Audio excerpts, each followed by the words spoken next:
Gênesis capítulo 26, versículo 6 até o 14, diz assim: Isaque, pois, ficou em Gerar. Perguntando-lhe os homens daquele lugar a respeito de sua mulher, disse: É minha irmã. Pois temia dizer: É minha mulher.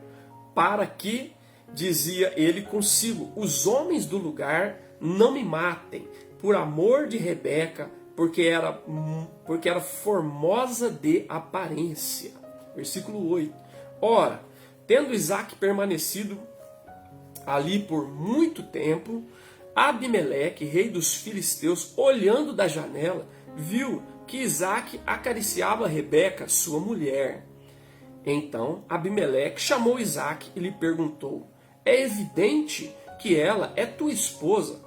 Como, pois, disseste, é minha irmã?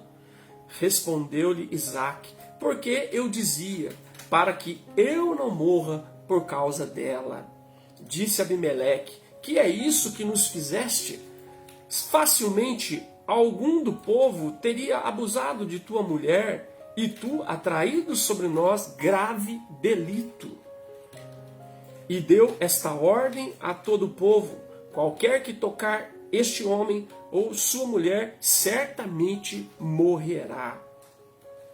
Semeou Isaque naquela terra, e no mesmo ano recolheu 100 por um, porque o Senhor o abençoava.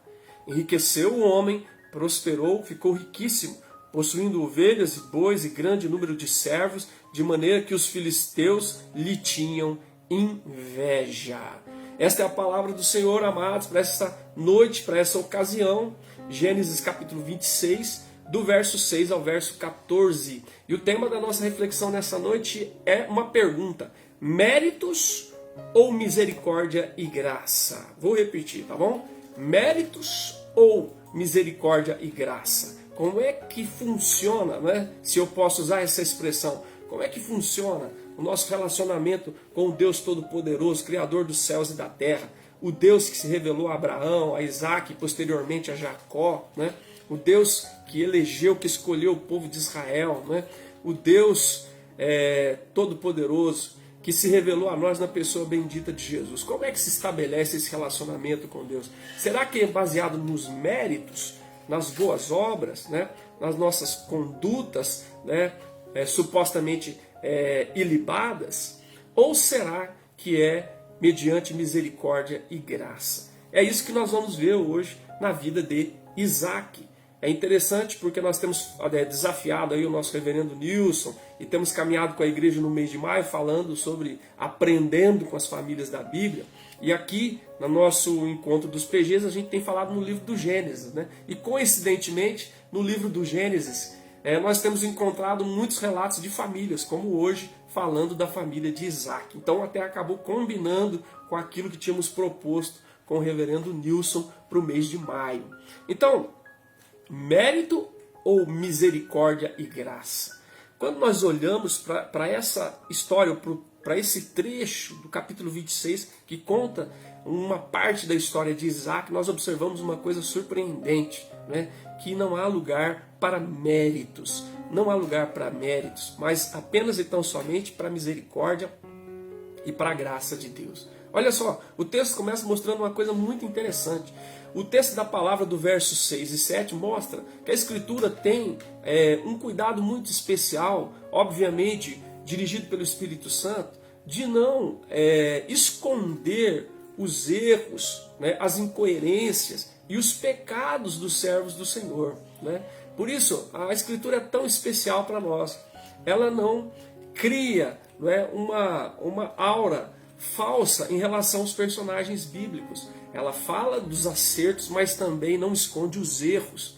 Ela fala da maneira como eles agiram coerente com a vontade de Deus, mas também deixa claro quando eles agiram de maneira errada, equivocada e até pecaminosa. E isso é muito especial para nós, porque nós percebemos que os personagens bíblicos, né, são reais, né, são humanos, são como nós. Como diz Tiago, irmão do Senhor Jesus, Elias era um homem como nós, sujeito às fraquezas, sujeito às paixões ou às limitações de um ser humano.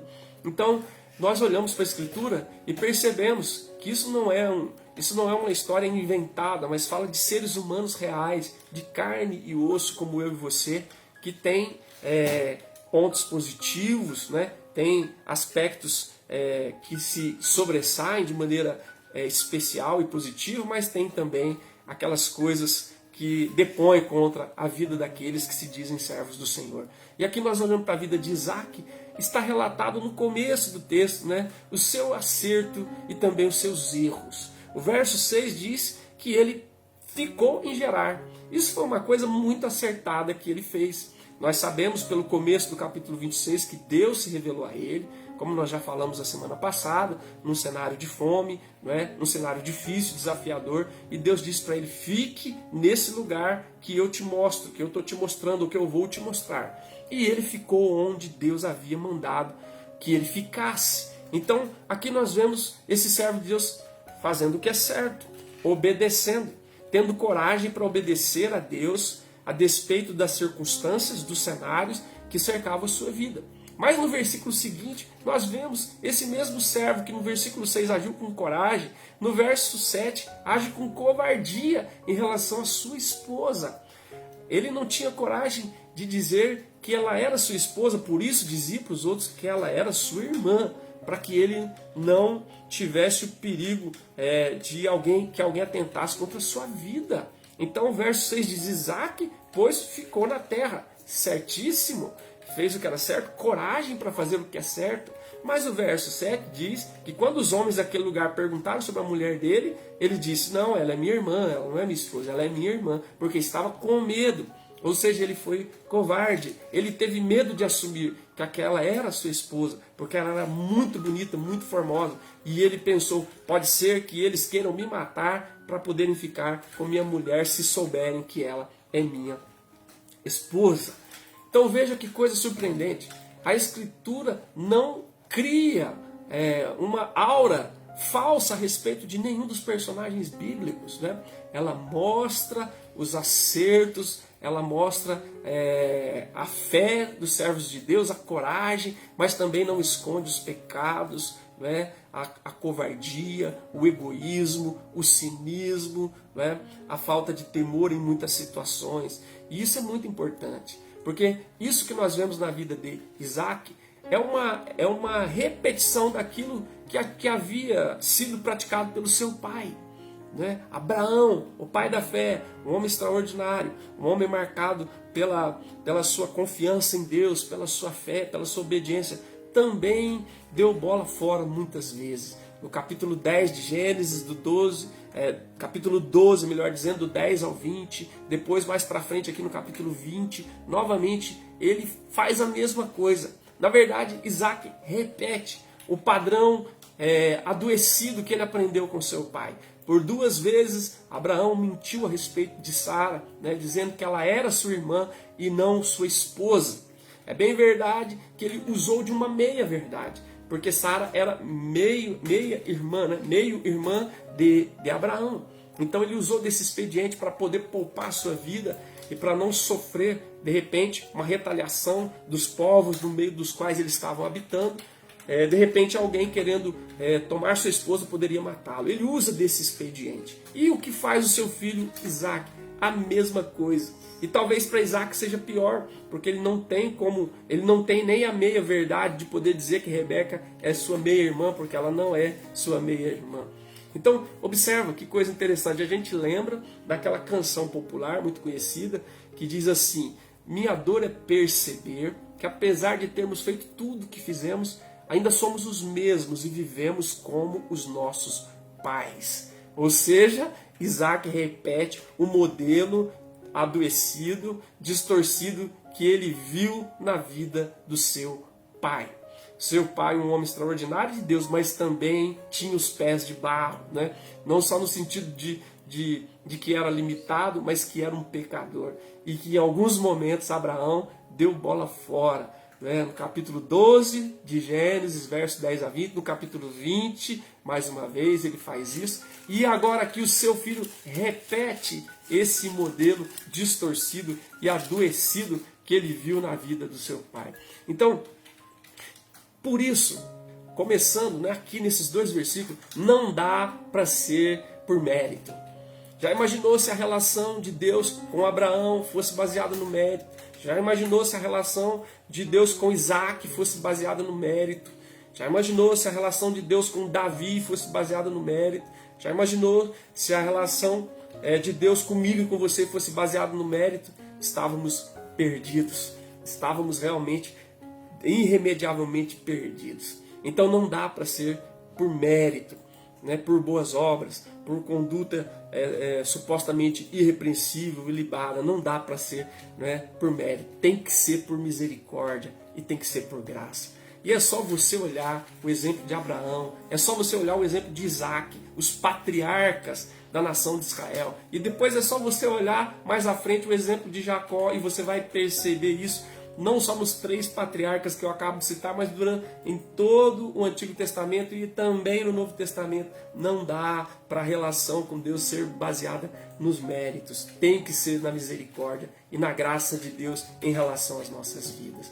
Aqui, nesses 2 versículos, nós vemos esse homem que nasceu como filho da promessa, que experimentou coisas extraordinárias da parte de Deus, mas ele, no verso 6, ele acerta, ele age corretamente, mas no verso 7 ele já pisa feio na bola. Ou seja, a Escritura é maravilhosa, ela não esconde, né? Ela não esconde os fracassos, os pecados, porque onde abunda o pecado, diz o testemunho do apóstolo Paulo lá em Romanos, superabunda a graça de Deus. Isso é muito bom, porque quando nós acertamos, quando nós agimos de conformidade com a palavra de Deus, isso é muito maravilhoso, é um testemunho, como ficou aqui o testemunho de Isaac para as nossas vidas. Ele obedeceu a Deus nesse primeiro momento, do verso 6, ele ouviu a voz do Senhor, ele agasalhou no seu coração a palavra e obedeceu. Isso é um testemunho, né, para todos aqueles que tomam conhecimento da história de Isaac e da história das nossas vidas quando nós obedecemos.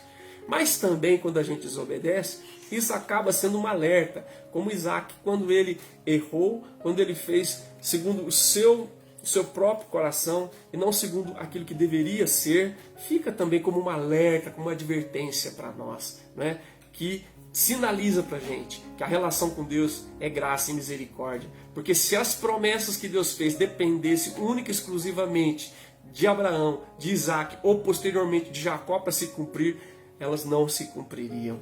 Graças a Deus, porque não dependia deles, mas dependia do Senhor, né? Mesmo quando eles falharam, mesmo quando Abraão mentiu em relação a sua mulher 2 vezes, mesmo quando mesmo quando Sara colocou Agar no meio da história entre ela e Abraão, mesmo quando Isaac repetiu o procedimento errado do seu pai mentindo a respeito de Rebeca, as promessas de Deus permaneceram de pé. Por quê? Porque o relacionamento estava baseado não em méritos, mas em misericórdia e graça da parte de Deus para com os patriarcas e para com as nossas vidas. Louvado seja o nome do Senhor. E isso não é incentivo para nós agirmos errado, para nós andarmos em pecado, para nós andarmos com uma vida toda bagunçada. Não, é uma advertência para que, se porventura a gente caiu, a gente se agarre à misericórdia e à graça de Deus e nós nos levantemos na presença do Senhor em nome de Jesus. Segunda questão, olha só que interessante, a Bíblia não esconde, ela fala dos acertos, mas ela também não esconde os erros dos seus servos. E ela mostra que não é por mérito, mas é definitivamente por misericórdia mesmo. Versículo 8 até o versículo de número 9, olha só que interessante. Ora, tendo Isaac permanecido ali muito tempo entre os filisteus, o Abimeleque, rei dos filisteus, olhando um dia pela janela, viu Isaac acariciar Rebeca, que era sua suposta irmã, e ele percebeu que aquilo não estava batendo, que aquele jeito de relacionar de Isaac e Rebeca não era um jeito de relacionar de irmãos, mas era um jeito de se relacionar de marido e mulher. Aquilo denunciava que a fala de Isaac não estava coerente com a maneira como ele estava lidando com aquela que ele chamava de sua irmã. Então ele percebeu que ele acariciava a Rebeca e ele percebeu que era um relacionamento de marido e mulher e não de irmãos. Então o verso 9 diz: Abimeleque chamou Isaac e lhe disse: é evidente que ela é tua esposa. como disseste a minha irmã? Que negócio é esse? Ele foi confrontado pelo rei dos filisteus, Abimeleque. Veja, observe, se não é misericórdia, se não é misericórdia da parte de Deus. Então ele respondeu para Abimeleque. Isaac respondeu-lhe, porque eu dizia, para que eu não morra por causa dela. Então nós vamos fazer esse acordo. E observe o versículo 10, para fechar esse trecho. Disse Abimeleque, que é isso que nos fizeste? O rei dos filisteus fica indignado com a postura de Isaac. Certo? Isaac, o filho de Abraão, o herdeiro da promessa, um dos patriarcas da nação de Israel. Ele é confrontado, de uma certa maneira, repreendido por um filisteu. O Abimeleque, rei dos filisteus, fala, que é isso que nos fizeste? Facilmente algum do povo teria abusado de tua mulher e tu atraído sobre nós grave delito. Então você veja que não é mérito, mas tem que ser misericórdia, porque olha o que fez Isaac. E a misericórdia de Deus foi tão grande que Deus permitiu que um filisteu, o rei dos filisteus, o confrontasse a respeito dessa situação. E olha o verso número 11. E esse filisteu, rei dos filisteus, deu ordem a todo o povo. Qualquer que tocar este homem ou a sua mulher certamente morrerá. Vê como é misericórdia e não é mérito. Isaac, né, filho da promessa, filho de Abraão, repetindo o modelo equivocado do seu pai, mentindo a respeito da sua esposa. E Deus é tão misericordioso com ele, porque se dependesse dele, a promessa tinha ido por água abaixo, assim como se dependesse somente do seu pai, já tinha ido há tempos atrás. Lá em Gênesis 10 ou 20, 12 ou 20 já tinha ido embora. Não é? E aqui a gente vê, Deus permite que este filisteu, Abimeleque, rei dos filisteus, se levante. Ele veja a relação de Isaac com Rebeca e perceba que aquilo não é relação de irmãos, mas é de marido e mulher. E ele chama Isaac e o confronta. E não só o confronta, mas dá uma ordem para o seu povo, para que não toque em Isaac e não toque na esposa dele, Rebeca. Quem é que mantém a promessa de pé? Não é Abraão, não é Sara, não é Isaac, não é Rebeca, não é Jacó. Quem mantém a promessa de pé é o Senhor Deus Todo-Poderoso, que se revelou a eles e os chamou. Veja que coisa extraordinária. Então, é mérito ou misericórdia e graça? Com certeza não é mérito, é misericórdia e graça. E nesse primeiro aspecto aqui, nesse segundo aspecto, é misericórdia. Quanta misericórdia da parte de Deus. O Abimeleque ver aquilo que estava acontecendo, o Abimeleque confrontar Isaac, e o Abimeleque dar esta ordem para preservar a vida de Isaac, a vida de Rebeca e o relacionamento desse casal que carregava sobre si as promessas do Senhor.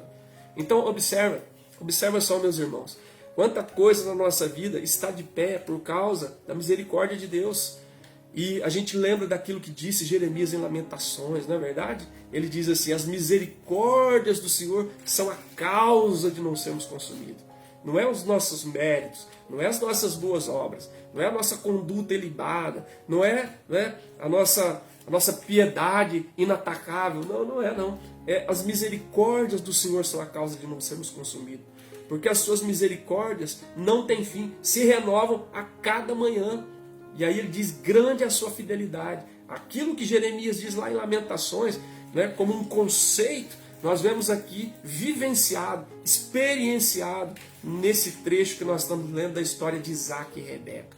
Por que a promessa se manteve de pé? Por causa da misericórdia de Deus. Usando um ímpio, ou alguém que não era do povo de Israel, usando um filisteu, usando Abimeleque, rei dos filisteus, para ver aquela situação, para analisando aquela situação, né, aquilo que ele viu, né, para confrontar Isaac e para dar uma ordem em relação ao seu povo, para que preservasse Isaac e a sua esposa e essa relação que fazia parte do propósito de Deus para a nação de Israel e que ia chegar um dia nas nossas vidas. Então, gente, como é maravilhosa a misericórdia do Senhor. Obrigado, Senhor, porque a nossa relação com o Senhor não está pautada nos méritos, mas está pautada na Tua misericórdia.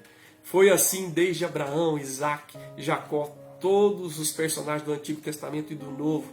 E é assim na minha vida e na vida dos meus irmãos. Obrigado pela tua misericórdia. Quanta coisa às vezes falamos, quanta coisa fazemos, quanta coisa deixamos de fazer, que se fosse depender apenas de nós, ia colocar tudo a perder, mas a misericórdia do Senhor vem sobre nós, né?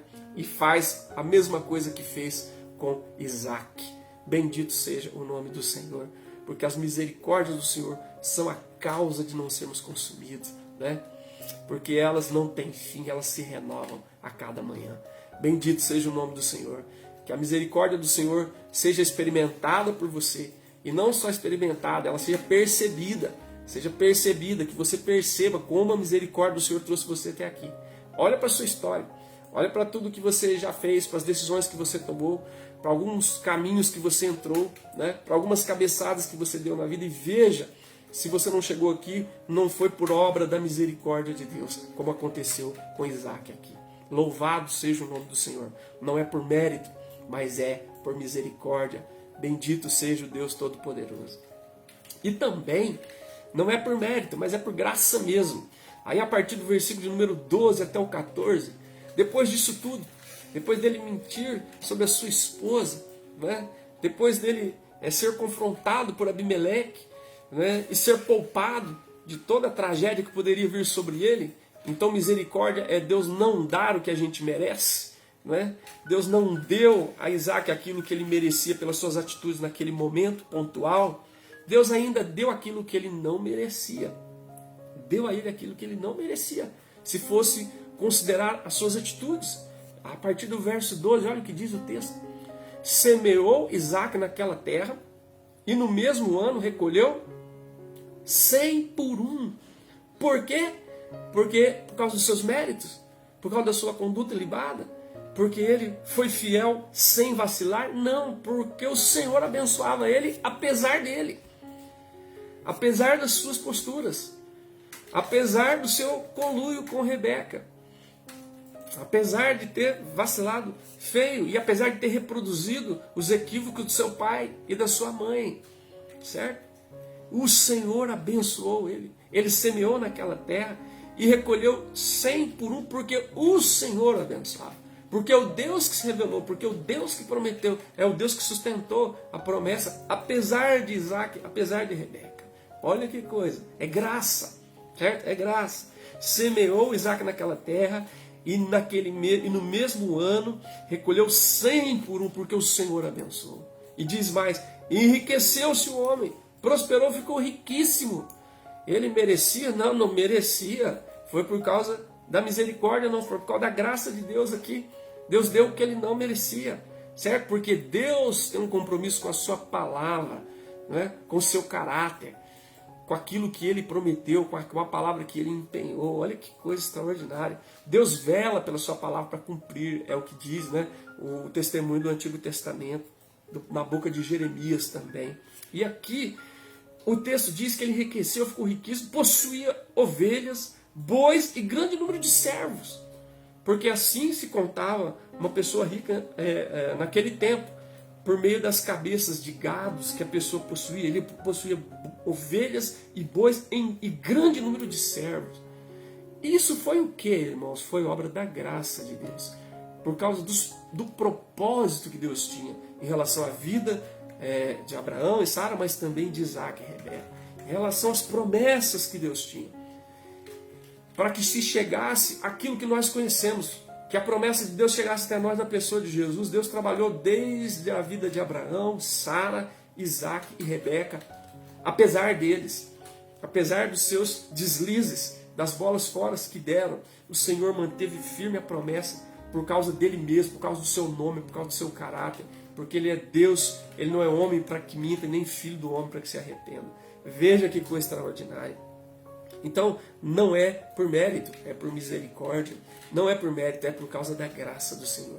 Deus é tão maravilhoso que este que não merecia, semeou na terra e colheu 100 por um, porque Deus abençoou.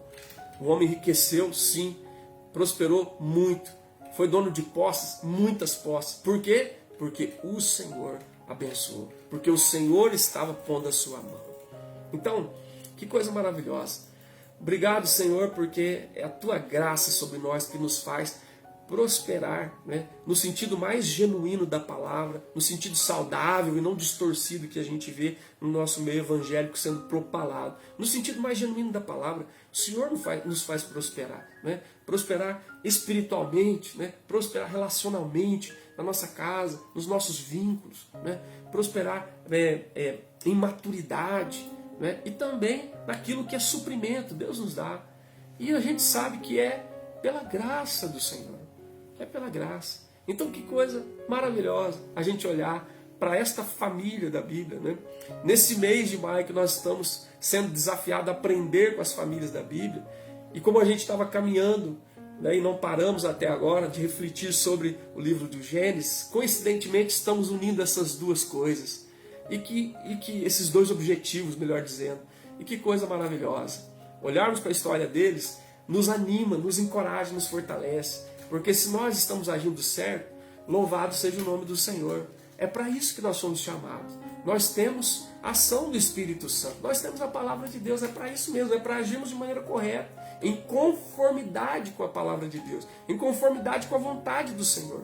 Mas se porventura temos agido errado, como aconteceu com Isaac e Rebeca aqui, né? Nós não precisamos nos desesperar, mas precisamos nos arrepender, nos quebrantar e nos agarrar na misericórdia e na graça de Deus. Porque as coisas de Deus se estabelecem na nossa vida não é por causa de méritos, mas é por causa de misericórdia e por causa da sua misericórdia, por causa da sua graça.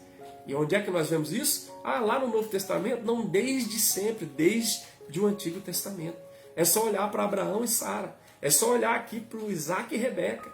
E é só olhar posteriormente para Jacó e Raquel. E dali para frente todos os personagens. Até que Jesus se encarnou. E perceba, é misericórdia e graça do início ao fim. Então nós podemos dizer, louvado seja o nome do Senhor.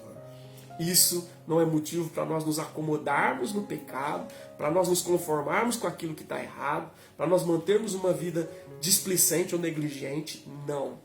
Não é isso, mas é para nós, se porventura tivermos deslizado, caído, metido os pés pelas mãos, que nós não nos entreguemos a essa condição, mas que nós nos agarremos na misericórdia e graça do Senhor, porque a sua misericórdia não tem fim, né? Nós não somos destruídos por causa dessa misericórdia, né? É por causa dessa misericórdia que nós não somos consumidos. Porque essa misericórdia não tem fim, se renova a cada manhã. E diga, Senhor, eu errei, eu vacilei, eu tomei decisões torcidas, eu não ouvi a sua voz, eu não fiz aquilo que glorifica o teu nome. Na verdade, eu entristeci o teu espírito, mas eu creio, Pai, segundo a tua palavra, na tua misericórdia, na tua graça. E eu peço que o Senhor me levante, que o Senhor me restaure. Que o Senhor, assim como o Senhor teve misericórdia e manifestou graça para com a vida de Isaac e Rebeca, que seja assim para comigo, com a minha vida, com a minha casa, com a minha família, em nome de Jesus. E nós vamos viver coisas extraordinárias. Nós vamos ver acontecendo aquilo que aconteceu na história da Escritura. Jesus veio, o Verbo se fez carne, habitou entre nós e manifestou a glória do Pai. Apesar de Abraão, apesar de Sara, apesar de Isaac, apesar de Rebeca, para a bênção na vida deles, para cumprimento das promessas que tinham sido feitas a eles e para bênção nas nossas vidas no dia de hoje. Louvado seja o nome do Senhor. Não é por mérito, mas é por misericórdia e graça. Misericórdia e graça. Louvado seja o nome do Senhor. Que Deus abençoe você, sua casa e sua família. Que Deus abençoe cada família representada aqui hoje e cada comunidade de fé representada entre nós aqui nessa noite, neste mês da família, em nome de Jesus e para a glória do Senhor. Aleluia. Amém, amém e amém.